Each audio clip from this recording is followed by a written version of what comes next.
नवापूर तालुक्यातील पिंपराण गावात अवैधरित्या सागवानी लाकूड लपवल्याची गुप्त माहितीवरून नवापूर वन विभागानं धाड टाकलेल्या धाडीत सागवान लाकडासह 2 लाखांचा मुद्देमाल जप्त करण्यात आला आहे।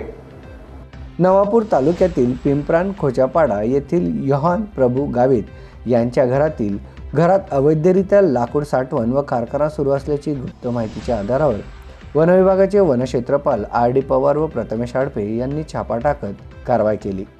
यात शेतात अवैधरित्या रंदा मशीन व चिरकाम केलेले साग माल अस्ताव्यस्त अवस्थेत शेतात आंब्याच्या झाडाजवळ दिसून आले होते। सदर माल जप्त करून नवापूर वन विभागाच्या आगार पंचनामा करून 2 लाखांचा मुद्देमाल जप्त करण्यात आला आहे।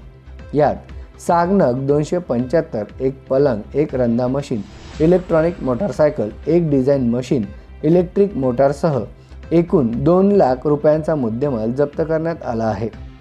अंदाजित 1.25 घनमीटर लाकूड जप्त करण्यात आले आहे।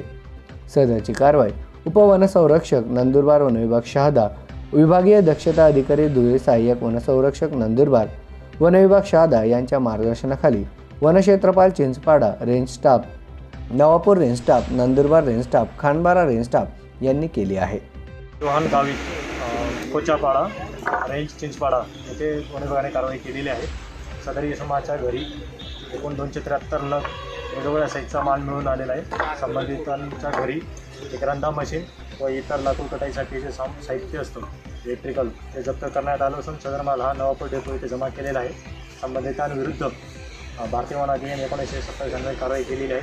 सदर कारवाई Navapur sub division, Navapur range, Chinchpada range, EGS व नवापूर स्टाफ यांचा संबंधित स्टाफ होता। धन्यवाद। MDTV साठी जनक दलालसह प्रेमेंद्र पाटील, नवापूर।